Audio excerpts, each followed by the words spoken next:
If you want to get on depth with news and technology in the wireline industry, you're watching All Shots Fired with Russell Smith.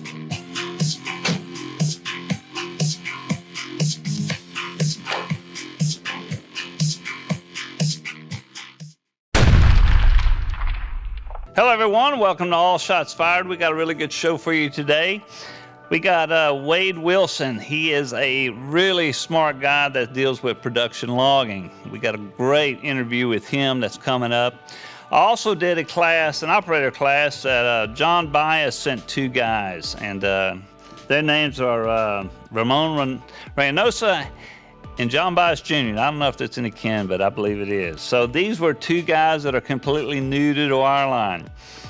Came in, went through our operator class, smart guys. We really look forward to seeing them on location. So anyway, let's just jump into it. Let's listen to Wade Wilson and see what he has to say. Well, you're watching All Shots Fired. I have a special guest, Wade Wilson. Thank you for coming on, Wade. Thank you. I know this is kind of our first remote recording, so for everyone to bear with us, we're kind of learning as we go through this deal. But Wade is a production logging guy, and Wade, just tell us a little bit about you. How did you start? How long have you been doing this? Well, I got in the oil field after high school in 1982, roughnecking and working on land rigs in South Louisiana and offshore. Did that for a while. The oil field slowed down. I went work construction a while. Went back to school. Got my Bachelor of Science in Civil Engineering at Georgia Tech. Worked a little construction. Then went back in the oil field. I went to work for at the time it was Dresser Atlas, and they became Western Atlas right about the time I joined them. Okay. As an open hole field engineer. Worked. They move you around a lot, so worked around the U.S. a lot. Went overseas and worked in the North Sea, and then worked in the Middle East. And that's where I started doing more cased hole and got into production logging. They ran a lot of production logging over there, mainly monitoring for water influx in their wells in Saudi. And I was over there about 4 or 5 years, and in the 90s, late 90s, the oil price crashed. So they started doing a lot of horizontal drilling over there. Okay, they started horizontal over there. Right. We were doing a lot of horizontal. The tools were single sensor tools. You have your borehole, and you have one sensor in the middle there that in a vertical well, it all works pretty well. You can, there's ways to determine the flow regimes and that kind of thing. But as you start tilting horizontal, you get a lot of segregation, a lot of ups and downs. So we started running array tools that have multiple sensors around the circumference and in the middle, so you can capture all the different phases as the well tilts horizontal. I see. Baker Hughes didn't really have the software for that, so we started. I worked with Michelle Geeson developing Plato, and that's where I started doing a lot of horizontal production logging. Was over there. Did you find horizontal more interesting than vertical? I mean, since you got to see both sides. Well, it's a whole different, it's a whole different thing. You have to account for segregating flow regimes. When you say segregating, you're talking about like if there's water on the bottom, different levels. Is that what you're saying? Correct. Okay. If you're at between 91 degrees. 91 degrees and 89 degrees is a whole different. If you're going uphill a little bit, the water tends to fall back because it's heavier, and it starts kind of cycling and increases you have more water in that cross section. And so you have to count for all that. The gas starts moving faster along the top because it has less cross sectional area. You start going downhill a little bit, the water starts moving a little faster. And so it's a whole different type of analysis. It's more energy based, because your water velocity may be increasing, but it can be due to a downhill effect or gravity effect more so than actual more water production. So all that goes. Tell us how the tool actually functions. I just know it as a spinner tool. What is all added to this? I mean, I think it's just more than that spinner. Well, it's a lot of different measurements. The spinner tool measures velocity. Okay. It's not measuring a direct flow rate. It's measuring velocity. It's measuring how fast everything's moving past it. Moving. You think of it, if you go to below the bottom perforation and sit still, you should have zero movement. As you start moving up the producing well, you're moving up. The spinner starts turning due to the cable speed. So we have a known feet per minute, and the spinner's turning at a known revolution per second or revolution per minute. So we know the cable speed. As you move up and more production starts coming in, the spinner will turn faster relative to the basic cable speed. So can that spinner dictate water versus gas versus oil, or it just spins? You have no idea what's coming in, more or less. It's basically a velocity measurement, regardless of what the medium is. You can get an idea based on it. The spinner a lot of times, and that's why you have redundant measurements. You may have, as you move up the well, and you may have a loading effect where water's falling down on top of the spinner and killing that velocity. And if you try to interpret the spinner only, it may look like there's no production there, but you may have some production coming in, but the spinner only may not see it because of the effect of the water falling back, or water cycling going up the well. I see. So that basic vertical spinner and center line, you have different. It's measuring the center line. Theoretically, measuring the center line, it's centralized, and the borehole ID. You want to run a 3-arm caliper with it, or at the very least have a well diagram that tells you, what your ID is. So as that spinner's measuring the center line, it has to be corrected a bit because the flow regime is not a flat. What the velocity here is, theoretically the velocity at the edge of the pipe goes to zero. So you have a parabolic type shape there where you're looking at velocity in the center line. So that has to be corrected. You have slip, which is gas bubbles moving faster than the water. If you have real fast annular type flow, the gas is pulling the water with it because it's producing so hard. So there's different things that affect the spinner. So that's why we have multiple measurements in a production logging string. As you turn the borehole and deviate it and go horizontal, that inline spinner starts seeing, it may see all water and not even see the gas up here, or it may see, as the water's moving fast and that holdup of the water's getting smaller, the holdup's getting smaller, you may only see gas. So then you want multiple spinners to measure those different velocities. How can the tool tell us what's oil and what's gas and what's water? Can you does the tool identify that? It does. We run the most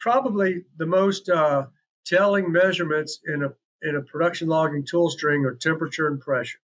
Okay. Now we run other tools that give a straightforward answer, such as the radioactive fluid density, that can distinguish between heavy density of water versus oil versus gas. That's the lightest phase.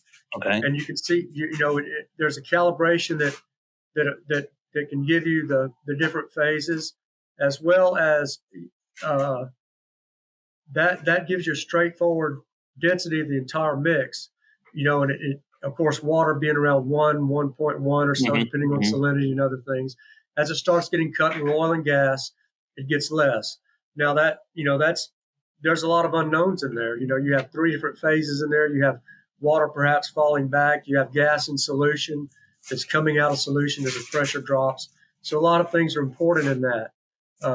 Gas gravity, oil API or gravity, water salinity, which we can get from lab results or from the customer. You want as much information as you can going into the job. So we always do a job pre-meeting to make sure we have all that information. I see.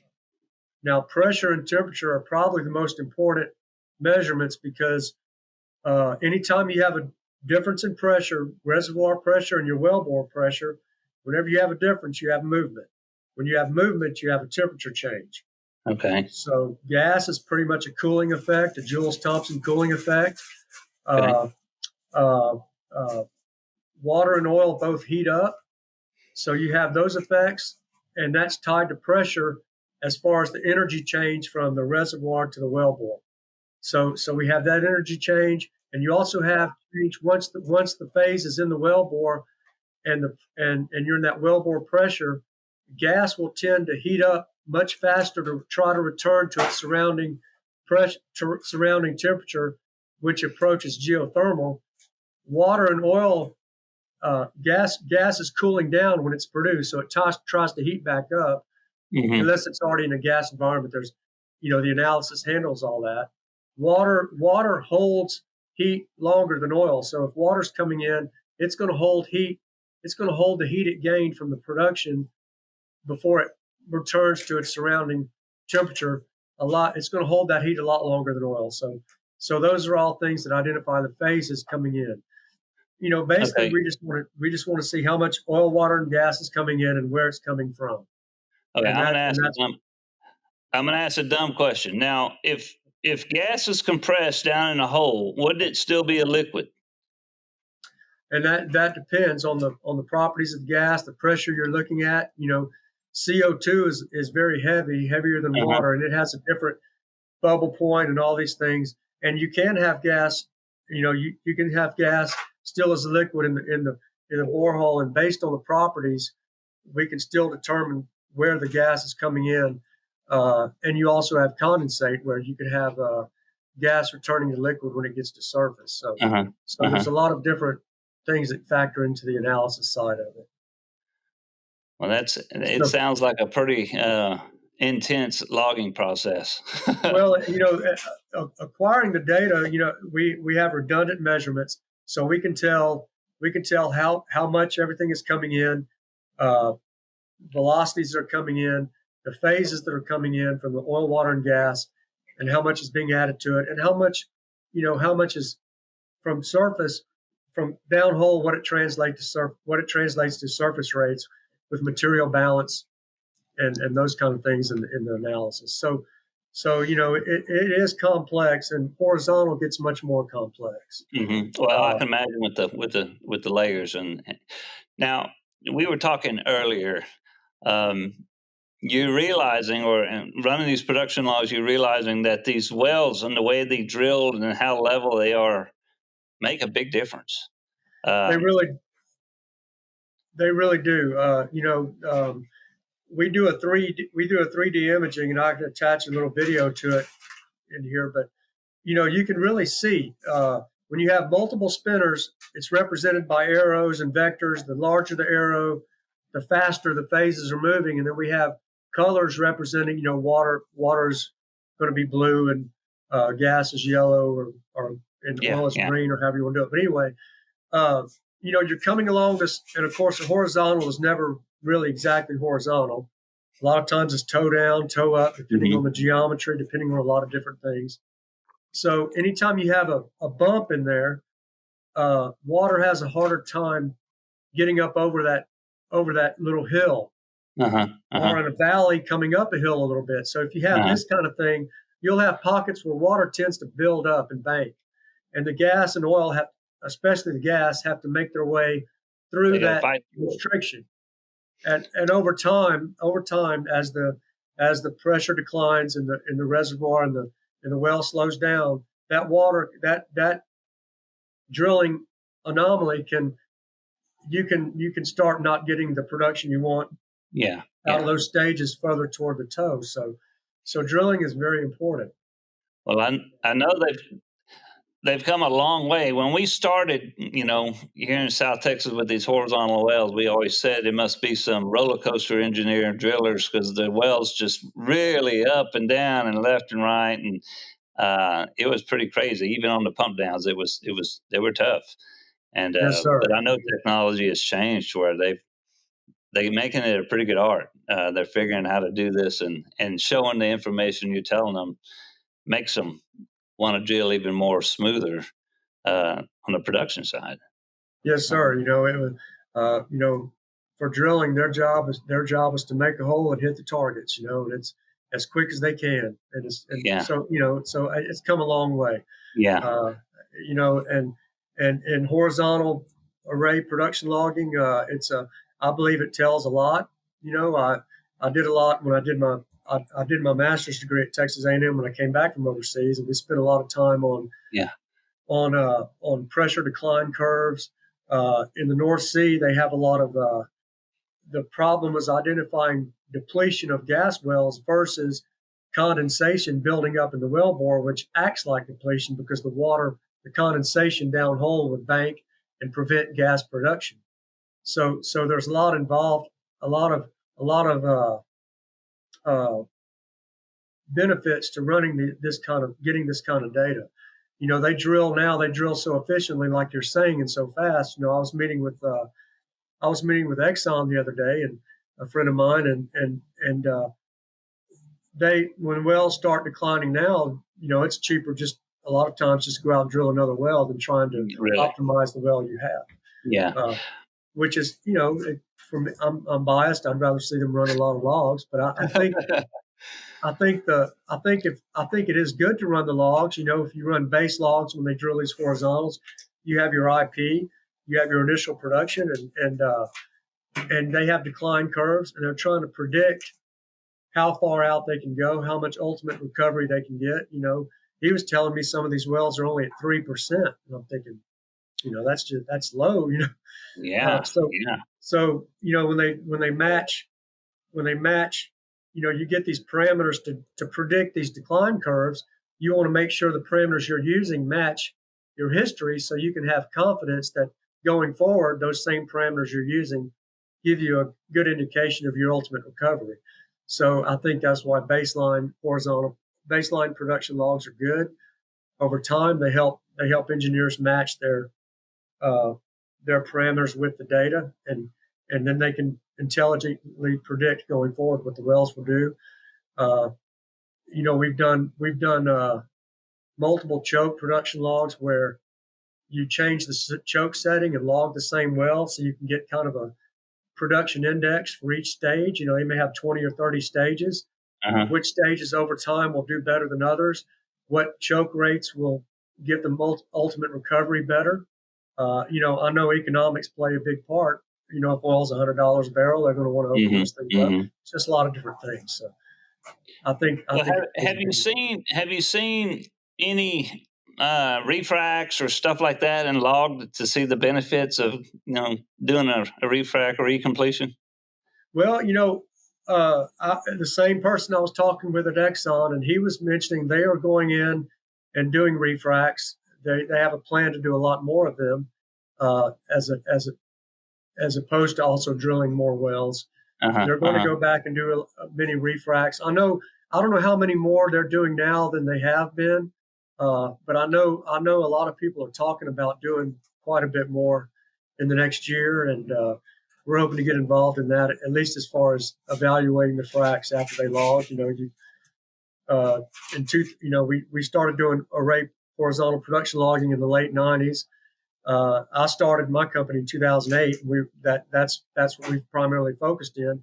And at that time, horizontal drilling was still fairly new. They were doing quite a bit, and they were still evaluating how they were fracking them, and even as far as in one well, fracking stages differently to evaluate one stage to the next, because that was the only difference. Everything else remaining the same to evaluate the fracs. So now, going back and refracking, hopefully they'll come up with some baselines again. It's almost like a new IP in some of these wells. Well, I know everybody's changing to this directional perforating, and everybody's shooting straight up and a certain direction. Have you noticed any change on your production log? I take it they see a change by doing that, and it's helping. Yes, I've seen a change. And they do a lot of even in verticals now. They do a lot of stage fracking, which is similar to horizontals. We've done some wells that have 25 stages in a vertical well, natural gas wells, and it helps them. They'll produce water. Unfortunately, a lot of that water comes in middle to high, but then they pick zones where they can maybe go in and do some directional drilling and hit those zones where they're getting a lot of gas.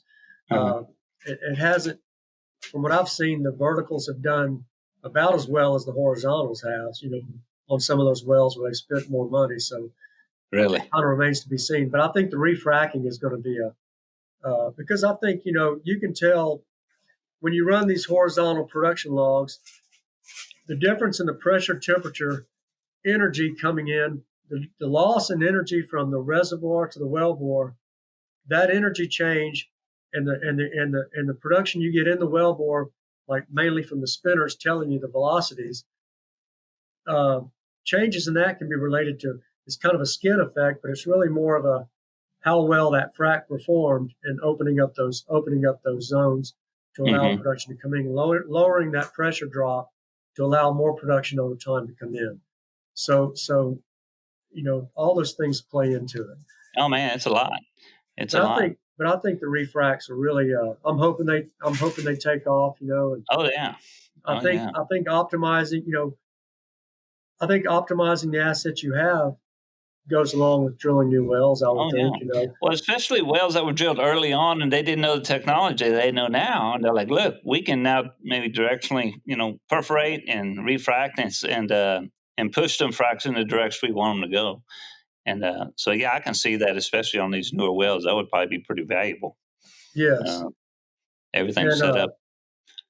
I know there's a lot of uncertainty. The uncertainties have been resolved with, it's election year and just a lot of different changes. Yeah. So hopefully now, they'll be making more decisions based on going forward. So. Well, we're hoping he lets everybody let loose and we can start doing something and take off. Well, Wade, thanks for coming out and giving us a little bit. And tell us a little bit about your company. What's your company called again? It's Eagle Reservoir Services. Okay. We started it in 2008. I'd been with Baker Atlas for about 18 years, 19 years. Worked overseas quite a bit, and that's where I did a lot of production logging, and also with my educational. We wrote some papers on it, and we started out doing a lot of horizontal logging. We do casing inspection as well, horizontal logging, array, standard vertical production logging, injection profiling, tracer work. We do pressure transient analysis and fall off data for EPA and other government agencies. We just met with EPA in Denver, and we're close with them to providing them reports from operators that have those requirements, which is everybody. So we're looking at doing a lot of fulfilling requirements for carbon storage and that kind of thing. That's really moving along now. So that's what we do. We do we feel like the tools and the software we use give the best possible answer for many different scenarios that people have. Well, Craig Stratton's one that introduced me to you, and he's there in Utah. Are you there with them, or are you located close by, or where's home, or where's the shop? Well, we have two main. We just opened a shop in Pratt, Kansas, which is about an hour west of Wichita. It's for us, it's centrally located because we can go to North Dakota, we can go to Oklahoma, we can go to Wyoming. It's in the center. They're all fairly far, but they're not near as far as coming from Houston, Texas. So we also have our shop in north of Houston in Magnolia also. I got you. Yeah, so, I know where that is. We try to be as respond as quick as we can, and hopefully planning to open a couple more places going forward. Well, man, I think things are looking bright. Yeah, well, man, we're hoping your success. I think it'll take off, but you letting us know what you do and explaining it means a bunch. So I think it'll we'll definitely get your name out there. So well, I appreciate the time. Thank you for coming on. And anyway, we hope you have a happy holidays and happy New Year too. So you too, happy Thanksgiving, and all right, Wade, we'll talk to you later. Thank you. Talk to you later.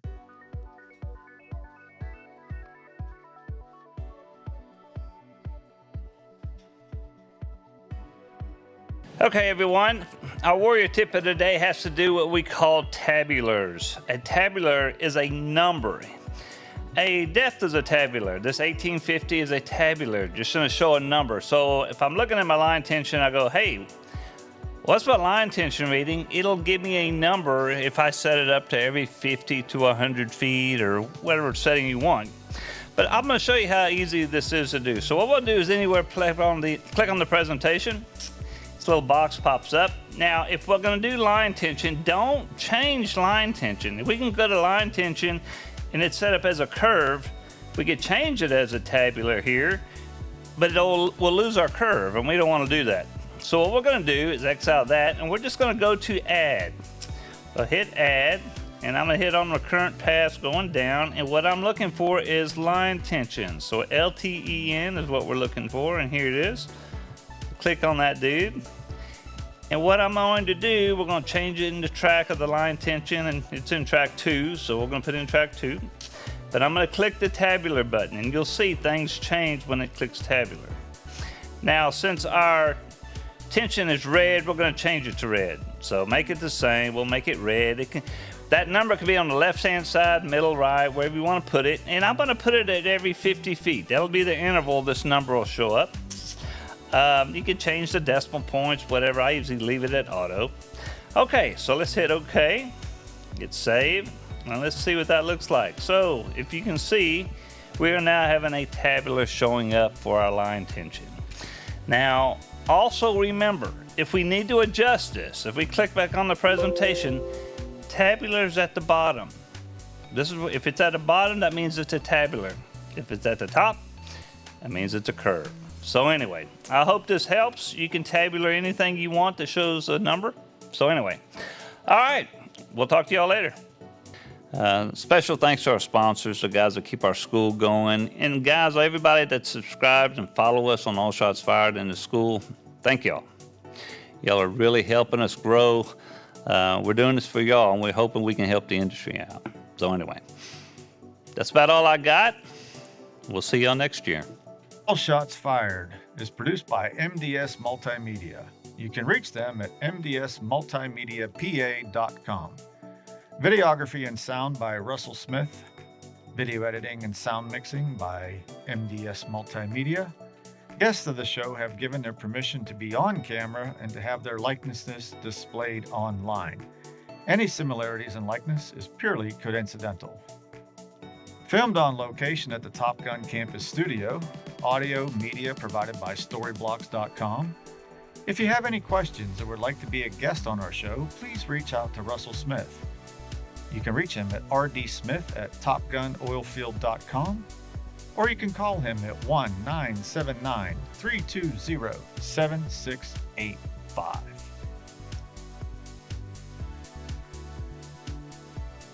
Top Gun Oilfield Training Center is now offering online training.